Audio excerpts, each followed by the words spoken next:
Hello दोस्तों, core movies में आपका स्वागत है और आज मैं एक्सप्लेन करने वाला हूं एक action thriller suspense movie एशलोन conspiracy को जो 2009 में आई थी। इस मूवी की रेटिंग की बात की जाए तो इसे 5.7 स्टार की रेटिंग मिली है। इस मूवी की रेटिंग इसीलिए कम है क्योंकि ये उसे समय की काफी एडवांस मूवी थी जिसे समझना हर किसी की बात नहीं। अगर इस मूवी को आज के समय रिलीज किया जाता तो इसे लगभग 7 स्टार की रेटिंग मिलती। सो विदाउट वेस्टिंग टाइम चलते हैं सीधा वीडियो की तरफ।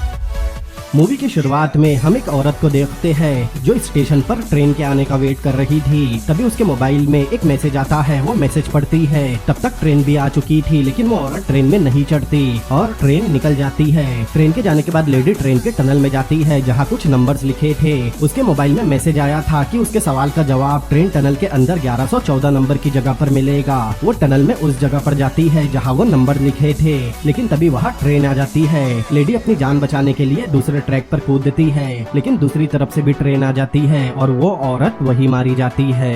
मूवी में आगे हम मैक्स नाम के एक आईटी इंजीनियर को देखते हैं जो थाईलैंड की एक कंपनी में सिक्योरिटी सिस्टम इंस्टॉल कर रहा था। वहाँ का काम खत्म करने के बाद मैक्स वापस अपने होटल जाता है और रिसेप्शनिस्ट से पूछता है कि क्या कल उसकी फ्लाइट है। रिसेप्शनिस्ट बताती है उसकी फ्लाइट अगले दिन 4 बजे है। मैक्स अगले दिन एयरपोर्ट जाने के लिए रिसेप्शनिस्ट को टैक्सी बुक करने कहता है। तब रिसेप्शनिस्ट बताती है उसके लिए किसी ने एक पार्सल भेजा है। मैक्स देखकर हैरान होता है कि पार्सल पर भेजने वाले का कोई नाम या पता नहीं था। वो पार्सल अपने रूम में लेकर जाता है। तब उसमें से एक बॉक्स निकलता है और उस बॉक्स के अंदर एक नया मोबाइल था, लेकिन वो मोबाइल आम मोबाइल जैसा नहीं था, वो बहुत ही एडवांस मोबाइल था। मैक्स उस मोबाइल को स्टार्ट करता है, फिर मोबाइल को रखकर बाथरूम में जाता है। तब मोबाइल पर एक मैसेज आता है जिसमें लिखा था घर जाने की इतनी भी क्या जल्दी है, अभी होटल में 50% डिस्काउंट का ऑफर चल रहा है। ये बात मैक्स को पता नहीं थी। मैसेज कंफर्म करने के लिए वो रिसेप्शन पर कॉल करता है। तब रिसेप्शनिस्ट बताती है कि इस वीकेंड हाफ रेट की स्कीम चल रही है, इसीलिए मैक्स होटल में 2 दिन और रुक जाता है और अपनी फ्लाइट कैंसिल करवा देता है। मतलब उसे जो मैसेज आया था वो बिल्कुल सही था। अगले दिन मैक्स होटल के पूल एरिया में अपना ड्रिंक पीते बैठा था। तभी वो टीवी में न्यूज देखता है कि एक फ्लाइट क्रैश हो गई और उसमें का एक भी पैसेंजर जिंदा नहीं बचा। ये वही फ्लाइट थी जिससे मैक्स जाने वाला था, लेकिन मोबाइल पर होटल की स्कीम का मैसेज आने की वजह से उसने फ्लाइट कैंसिल करवा दी। वो ये न्यूज देखकर घबरा गया था। अगर वो उस फ्लाइट में चला जाता तो उसकी भी मौत हो सकती थी। तभी मैक्स के मोबाइल पर एक और मैसेज आता है जिसमें लिखा था अगर पैसा कमाना चाहते हो तो साइजर कंपनी के शेयर तुरंत खरीद लो। मैक्स को लग रहा था उसे मैसेज होटल का मैनेजर भेज रहा है। मैक्स रिसेप्शनिस्ट से मैनेजर को मैसेज करने के लिए थैंक्स बोलने कहता है, लेकिन रिसेप्शनिस्ट बताती है होटल स्टाफ को उनके किसी भी गेस्ट को कोई भी मैसेज करने की परमिशन नहीं। मतलब मैक्स को मैनेजर ने कोई मैसेज नहीं भेजा। फिर मैक्स मोबाइल में मैसेज सेंड करने वाले की डिटेल चेक करता है, लेकिन सेंडर का कॉलम ब्लैंक था। मैक्स अपने रूम में जाता है और उसी मोबाइल से कस्टमर सर्विस पर कॉल करता है। वो पता लगाना चाहता था कि उसे मैसेज कौन कर रहा है, लेकिन कस्टमर सर्विस को भी सेंडर का पता नहीं चलता। तभी वो न्यूज में देखता है कि जिस कंपनी के शेयर खरीदने के लिए उसे मैसेज आया था उस कंपनी के शेयर 313% बढ़ गए और जिसके पास भी कंपनी के शेयर थे वो करोड़पति बन गया। मैक्स ने उस कंपनी के शेयर नहीं खरीदे जिसका उसे बहुत अफसोस होता है, लेकिन उसे इस बात का यकीन हो गया था कि मोबाइल पर आ रहे मैसेज गलत नहीं। अब मैक्स को होटल में 2 दिन हो चुके थे, इसीलिए वो चेकआउट करने रिसेप्शन पर जाता है। मैक्स थाईलैंड से वापस अमेरिका जा रहा था। तभी उसे मैसेज आता है और मैक्स रिसेप्शनिस्ट को उसकी फ्लाइट चेंज करवाने कहता है। मूवी के अगले सीन में हम प्राग शहर को देखते हैं। मतलब मैक्स को मोबाइल पर प्राग जाने का मैसेज आया था। मैक्स प्राग एयरपोर्ट से बाहर निकलकर टैक्सी में बैठता है। टैक्सी ड्राइवर अपना नाम यूरी बताता है। यूरी मॉस्को रशिया का रहने वाला था। टैक्सी में बैठने के बाद मैक्स को एक और मैसेज आता है जिसमें लिखा था प्राग के अमीर लोग उसका वेट कर रहे हैं। अगले मैसेज में उसे होटल अंपायर जाने कहा गया था। मैक्स यूरी को होटल अंपायर चलने कहता है। फिर यूरी की नजर मैक्स के मोबाइल पर पड़ती है जिसका मॉडल नंबर GZ650 था। यूरी बताता है कि ये बहुत ही लेटेस्ट मोबाइल है जो अब तक मार्केट में नहीं आया।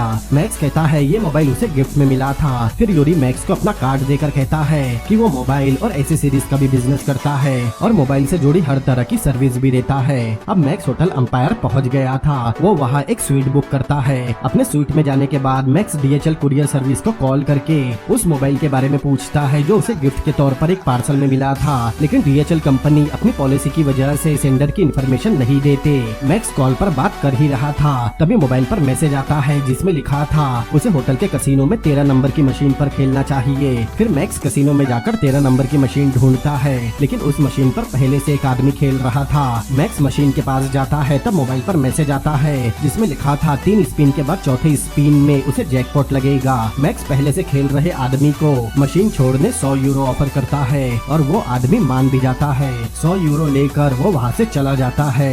लेकिन मैक्स की सारी हरकतें सीसीटीवी में रिकॉर्ड हो रही थी, जो होटल के गार्ड सिक्योरिटी रूम में देख रहे थे। अब मैक्स पर पूरी तरह से नजर रखी जा रही थी, लेकिन ये बात मैक्स को पता नहीं थी। वो बस वही कर रहा था जैसे उसे मैसेज आ रहे थे। अब मैक्स खेलना शुरू करता है और पहले ही स्पिन में 1 लाख यूरोज जीत जाता है। मैक्स ये जैकपॉट जीतकर बहुत खुश होता है, लेकिन उसे सिक्योरिटी गार्ड भी सीसीटीवी में देख रहे थे।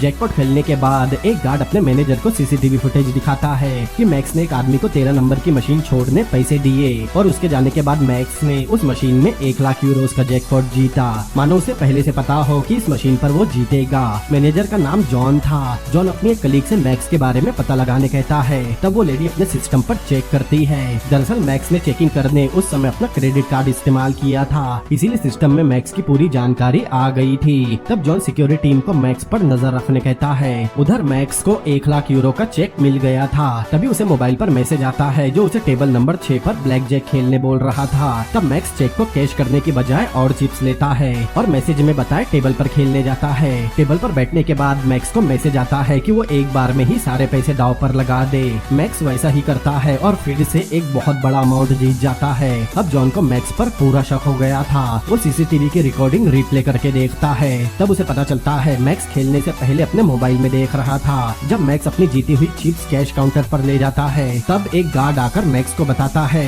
कि कसिनो में मोबाइल इस्तेमाल करना मना है। तब मैक्स अपना मोबाइल स्विच ऑफ कर देता है और अपना चेक लेकर वहाँ से चला जाता है। जब वो अपने जेब चेक कर रहा था, तब उसे जेब में टैक्सी ड्राइवर यूरी का दिया कार्ड मिलता है। तब मैक्स को एक आइडिया आता है। वो होटल से बाहर निकलकर यूरी को कॉल करता है और यूरी से ऐसा डिवाइस मांगता है जिसे वो बिना मोबाइल देखे मैसेज सुन सके।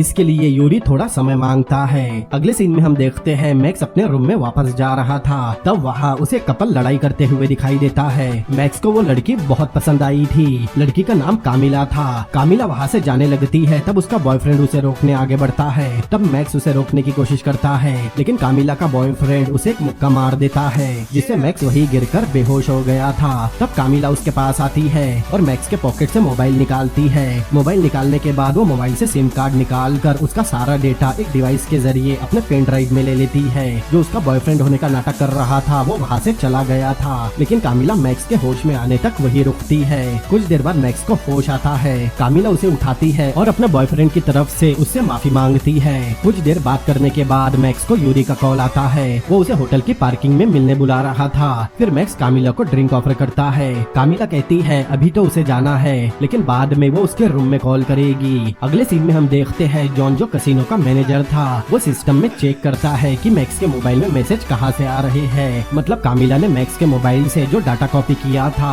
वो अब जॉन के पास था। मतलब कामिला जॉन के लिए काम करती है। जॉन अपने कलीग की मदद से सिस्टम में डेटा चेक करता है, लेकिन उन्हें फिर भी मैसेज सेंड करने वाले का पता नहीं चलता।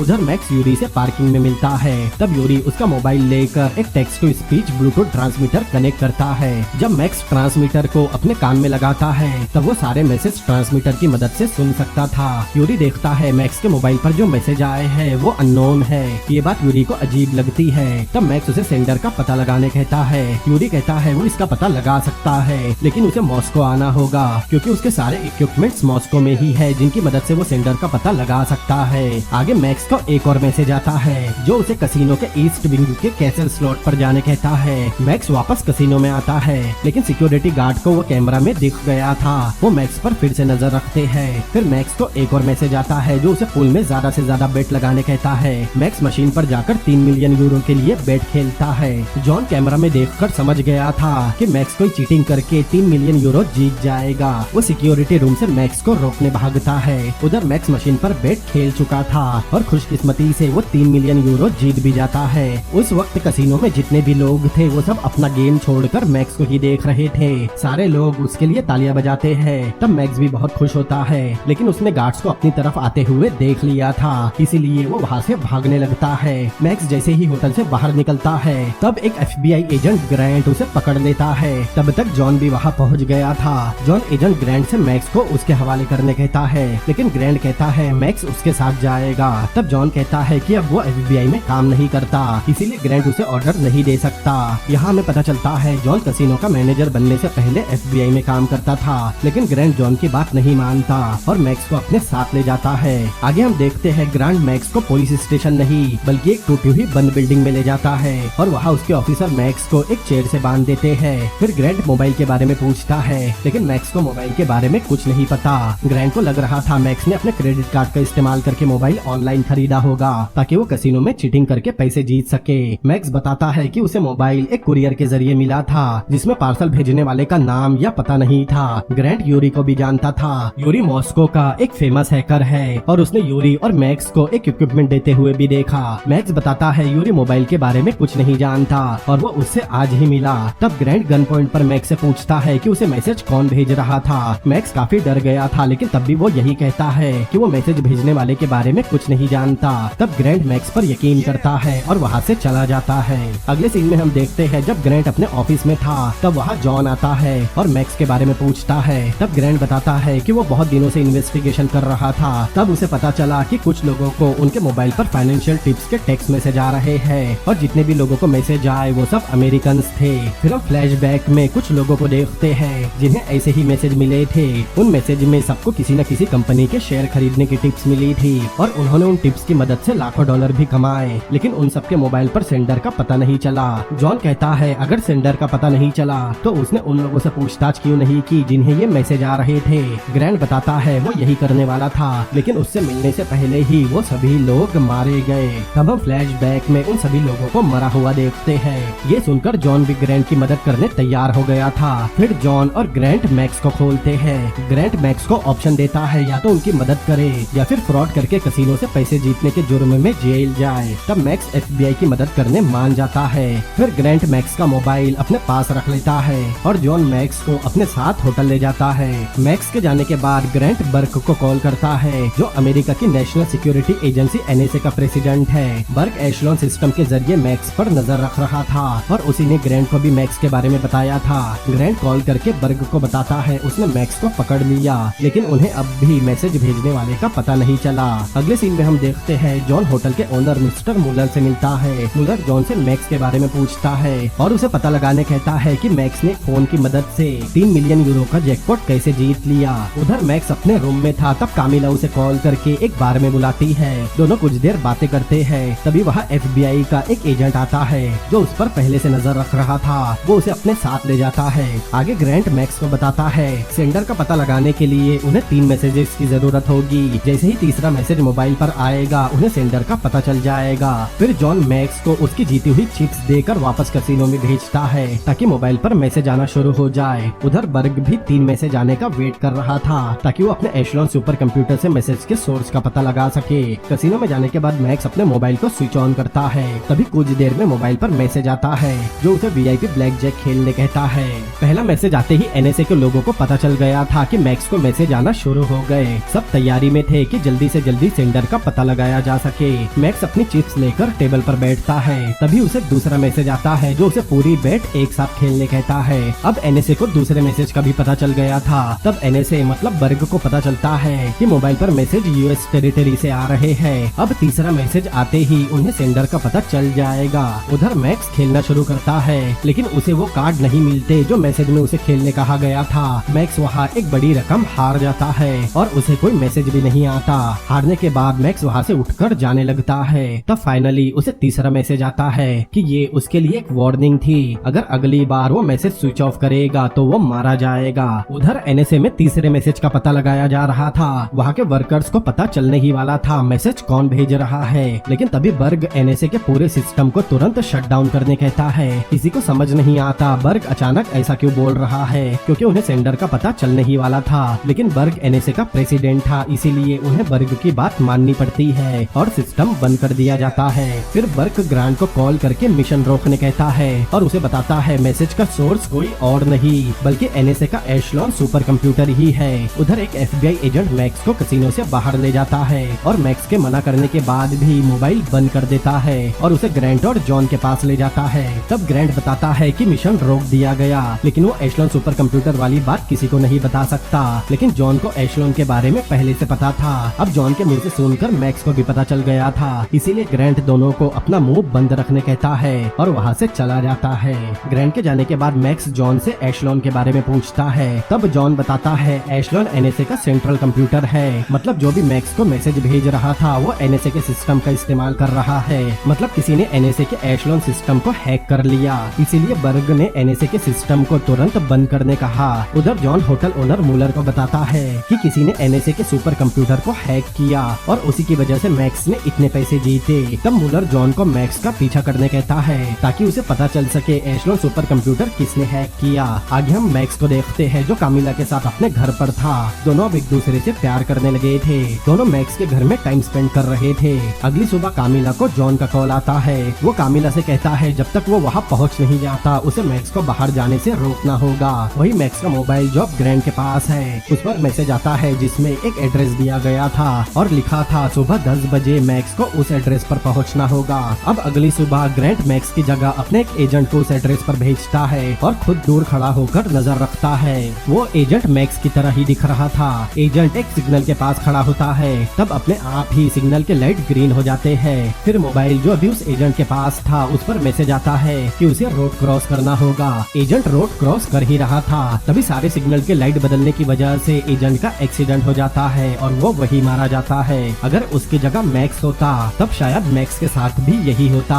मैक्स कामिला के साथ अपने घर पर था, तब वो इंटरनेट पर न्यूज आर्टिकल पढ़ता है जिसमें एशलॉन सुपर कंप्यूटर के बारे में लिखा था। तब मैक्स को पता चलता है कि एनएसए हर अमेरिकन के फोन कॉल और मैसेज पढ़ सकती है, लेकिन अब तक एशलॉन को अपडेट नहीं किया गया। बर्ग ने उसे अपडेट करने की कोशिश भी की थी, लेकिन सरकार ने बर्ग का बिल पास नहीं किया। मैक्स का ध्यान भटकाने कामिला इधर उधर की बातें करने लगती है और बात करते हुए विंडो के पास जाती है। तब उसे सामने वाली बिल्डिंग पर एक स्नाइपर दिखाई देता है जो मैक्स को मारने गोली चलाने ही वाला था। इससे पहले मैक्स को गोली लगती कामिला उसे बचा लेती है और उसे घर के बेडरूम में छुपा देती है। अब स्नाइपर को मैक्स दिख नहीं रहा था, इसीलिए घर के बाहर खड़े दो लोग उसे मारने अंदर जाते हैं, लेकिन कामिला उन्हें दरवाजे पर लगे कैमरा में देख लेती है। फिर कामिला टेबल के नीचे लगी अपनी गन निकालने जाती है, लेकिन तब वो स्नाइपर को दिख जाती है और स्नाइपर उस पर फायर करता है, लेकिन गोली कामिला के हाथ में लगती है जिससे कामिला अपनी गन निकाल नहीं पाती। तब दरवाजे के बाहर से भी फायरिंग शुरू हो जाती है। तब कामिला एक रॉड उठाकर दरवाजे पर मारती है, जिससे दरवाजे के उस तरफ खड़ा आदमी मारा जाता है, लेकिन एक आदमी दरवाजा तोड़कर अंदर आ जाता है और कामिला और मैक्स को ढूंढने लगता है। कामिला उस पर झपटती है और दोनों के बीच काफी देर लड़ाई भी होती है। तब मैक्स कामिला की मदद करता है और दोनों मिलकर उस आदमी को मार देते हैं। उधर स्नाइपर को पुलिस का सायरन सुनाई देता है और वो भी वहाँ से चला जाता है। कुछ देर बाद वहाँ जॉन आता है। तब कामिला मैक्स को जॉन के साथ जाने कहती है। तब यहाँ मैक्स को पता चलता है कि कामिला जॉन के लिए काम करती है। उधर उस एजेंट का एक्सीडेंट होने के बाद ग्रैंट मोबाइल को उठाता है। तब मोबाइल पर मैसेज आता है जो ग्रैंट के लिए ही था। उसमें लिखा था उसे मैक्स चाहिए वरना वो ग्रैंट को भी मार देगा। ग्रैंट मैसेज देखकर चौंक गया था। वो वहाँ लगे सीसीटीवी कैमरास की तरफ देखता है। उधर जॉन मैक्स को अपने साथ ले जाकर बताता है कि ये अटैक उस पर मोबाइल ने नहीं बल्कि एनएसए ने करवाया है ताकि एशलॉन वाली बात बाहर ना आ सके। मैक्स कहता है उन्हें कहीं छुप जाना चाहिए। जॉन कहता है वो लोग उस चीज से छुप नहीं सकते, उन्हें पता लगाना होगा कि मैसेज भेजने वाला कौन है, तभी वो बच सकते हैं। तब अचानक मैक्स को यूरी की याद आती है। यूरी एक हैकर है, वो पता लगा सकता है कि मैसेज करने वाला सेंडर कौन है क्योंकि उसके पास इक्विपमेंट्स है, लेकिन इसके लिए उन्हें मॉस्को जाना होगा। जॉन पहले मना करता है लेकिन बाद में मॉस्को जाने मान जाता है।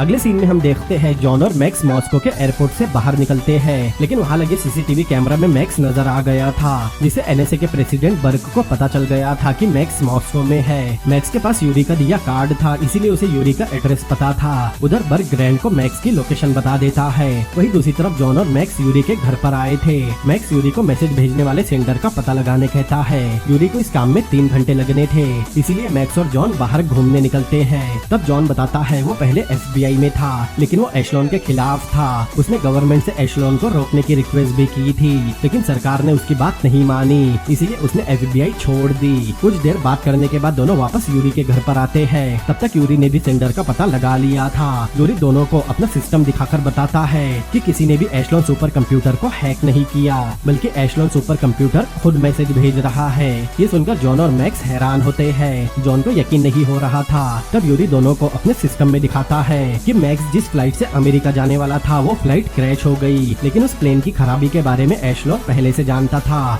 इसलिए उसने मैक्स को मैसेज करके होटल में चल रहे डिस्काउंट के बारे में बताया ताकि मैक्स उस फ्लाइट में ना जाए और उसकी जान बच जाए। यूरी एशलोन के बारे में और भी बहुत कुछ बताता है जिससे दोनों को यकीन हो जाता है कि एशलोन ही वो सेंडर है और उसी की वजह से ये सब हो रहा है। एशलोन को शेयर्स कंपनीज के मैसेज से पता चले कि कौन सा शेयर ऊपर जाएगा और कसिनो के सारे कैलकुलेशन इंटरनेट पर पहले से अवेलेबल है। उन्हीं की मदद से एशलोन मैक्स को मैसेज करके बता रहा था, लेकिन कुछ देर बाद एनएसए के एजेंट मैक्स को मारने आ जाते हैं क्योंकि बर्ग को उसकी लोकेशन पता चल गई थी। तब मैक्स और जॉन दूसरे रास्ते से निकल जाते हैं और मौका देखकर उनकी गाड़ी लेकर वहाँ से भाग जाते हैं, लेकिन एनएसए और एफबीआई वाले उनका पीछा कर रहे थे। काफी देर उनसे बचने के बाद जॉन और मैक्स रेलवे क्रॉसिंग पर रुकते हैं। तब कुछ लोगों के साथ ग्रैंट वहाँ पहुँचता है। कुछ देर लड़ने के बाद जॉन ग्रैंट को गन पॉइंट पर ले लेता है। तब ग्रैंट मैक्स का मोबाइल निकाल कर बताता है कि एशलोन सिर्फ मैक्स से बात करना चाहता है। ये कहकर ग्रैंट मैक्स को उसका मोबाइल वापस देता है, लेकिन तभी वहाँ रशियन पुलिस आ जाती है। पुलिस को देखकर तीनों वहाँ से भागते हैं, लेकिन जॉन ने अब भी ग्रैंट को गन पॉइंट पर रखा था। तब ग्रैंट बताता है कि एशलोन सिर्फ मैक्स से ही बात करना चाहता है और उसे रोकने के लिए सिर्फ मैक्स ही एनएसए की मदद कर सकता है। तब मैक्स उनकी मदद करने मान जाता है। तभी मैक्स को मैसेज आता है जिसमें एक एड्रेस लिखा था। एशलोन मैक्स को वहाँ पहुँचने बोल रहा था। ये वही एड्रेस था जहाँ उसने पहली बार सिक्योरिटी इंजीनियर के तौर पर काम किया था। वो जगह मैक्स के होम टाउन ओहामा में थी। फिर तीनों ओहामा जाकर उस जगह पर पहुँचते हैं जहाँ एशलोन ने मैक्स को जाने कहा था। वहाँ पहले से स्वॉट टीम भी थी। फिर स्वॉट टीम उस जगह के मेन डोर पर ब्लास्ट करके उसे खोल लेती है। फिर अंदर जाती है, लेकिन अंदर कोई नहीं था। फिर तीनों अंदर जाते हैं और वहाँ का पावर ऑन करते हैं। तब वहाँ लगा सीसीटीवी कैमरा भी ऑन होकर मैक्स को देखता है। फिर मैक्स को मैसेज आता है जिसमें एशलोन उसे वहाँ रखा सुपर कंप्यूटर ऑन करने कहता है। ऑन करने के बाद उन्हें पता चलता है कि उसमें कुछ भी नहीं। एनएसए का कंप्यूटर एक्सपर्ट भी वहाँ था क्योंकि वो कंप्यूटर गवर्नमेंट का ही था जिसे बंद कर दिया गया। कंप्यूटर एक्सपर्ट बताता है उसकी सारी ड्राइव खाली है, उसमें कुछ भी नहीं।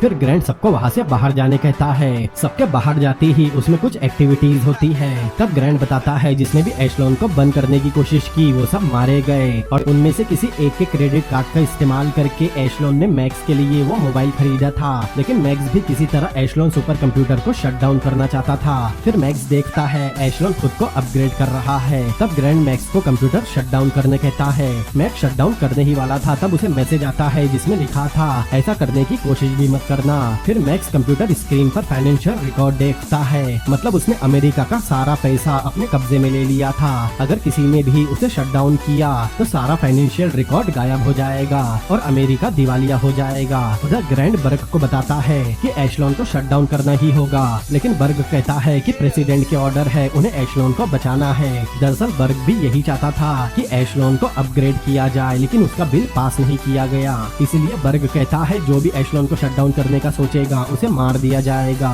लेकिन ग्रैंड नहीं मानता और बर्ग से कहता है कि मैक्स को वो कंप्यूटर बंद करने की परमिशन देगा। तब बर्ग को गुस्सा आ जाता है और वो एनएसए के एजेंट को उन्हें रोकने भेजता है। ग्रैंट और जॉन को पता था कि बर्ग उन्हें कंप्यूटर को शट डाउन करने से रोकने टीम भेजेगा, इसीलिए वो दोनों भी लड़ने तैयार थे। उधर मैक्स कंप्यूटर पर लगे कैमरा को देखता है। तब उसे एक आइडिया आता है। वो अपना ब्लूटूथ ट्रांसमीटर निकालकर कान में लगाता है और कंप्यूटर से कनेक्ट हो जाता है और एशलोन से बात करने की कोशिश करता है। मैक्स पूछता है उसे बनाया क्यों गया, कि उसे यूनाइटेड स्टेट की नेशनल सिक्योरिटी को प्रोटेक्ट करने बनाया गया था। उधर जॉन और ग्रैंड भी एनएसए के एजेंट के साथ लड़ना शुरू कर देते हैं और दोनों ग्रुप के बीच में फायरिंग होने लगती है। वही दूसरी तरफ मैक्स एशलोन को इस बात का यकीन दिलाता है कि अमेरिका की नेशनल सिक्योरिटी को सबसे बड़ा खतरा एशलोन से ही है। तब एशलोन खुद के आर्टिकल इंटरनेट में सर्च करता है जिससे उसे पता चलता है कि मैक्स सही बोल रहा है। तब मैक्स के मोबाइल पर आखिरी मैसेज आता है जिसमें लिखा था एशलोन ही खतरा है।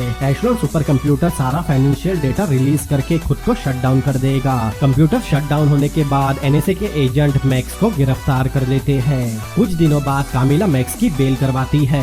बाहर आने के बाद जॉन और ग्रैंड बताते हैं कि यूनाइटेड स्टेट की सरकार मैक्स पर कोई भी चार्जेस नहीं लगाएगी क्योंकि वो नहीं चाहते एशलोन कॉन्स्पिरेसी के बारे में पब्लिक को पता चले। बस मैक्स को हमेशा अपना मुंह बंद रखना होगा। वही ग्रैंड जॉन को वापस एफबीआई जॉन करने मना लेता है। मैक्स और कैमिला अब पूरी तरह से आजाद थे और अपनी जिंदगी साथ बिता सकते थे। मैक्स बेल करवाने कामिला को थैंक्स बोलता है। फिर कामिला उसे 3 मिलियन यूरोस का चेक देती है जो मुलर ने मैक्स के लिए भेजा था। मतलब मैक्स के पास अपनी जिंदगी बिताने कामिला थी और बहुत सारे पैसे भी। तभी अचानक मैक्स के मोबाइल पर मैसेज टोन सुनाई देती है जिसे सुनकर मैक्स डर जाता है। वो अपना मोबाइल निकाल कर देखता है लेकिन उसमें यूरी का मैसेज आया था।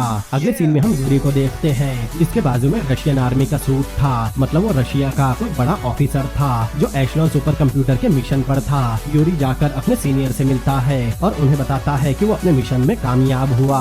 उसका सीनियर उससे बहुत खुश था। फिर यूरी कहता है अमेरिकन फिर से सुपर कंप्यूटर को शुरू कर सकते हैं। ये बोलकर वो अपना मोबाइल का बटन प्रेस करता है। इससे हम ये अंदाजा लगा सकते हैं कि रशिया में भी एशलॉन जैसा कोई सुपर कंप्यूटर है और यूरी उस कंप्यूटर के लिए काम कर रहा है और ये मूवी भी यही खत्म होती है। उम्मीद करता हूँ ये वीडियो आपको पसंद आई होगी। अगर पसंद आई है तो वीडियो को लाइक करें, अपने दोस्तों के साथ शेयर करें और ऐसी ही अमेजिंग मूवीज के एक्सप्लेनेशन देखने के लिए मेरे चैनल को सब्सक्राइब करें।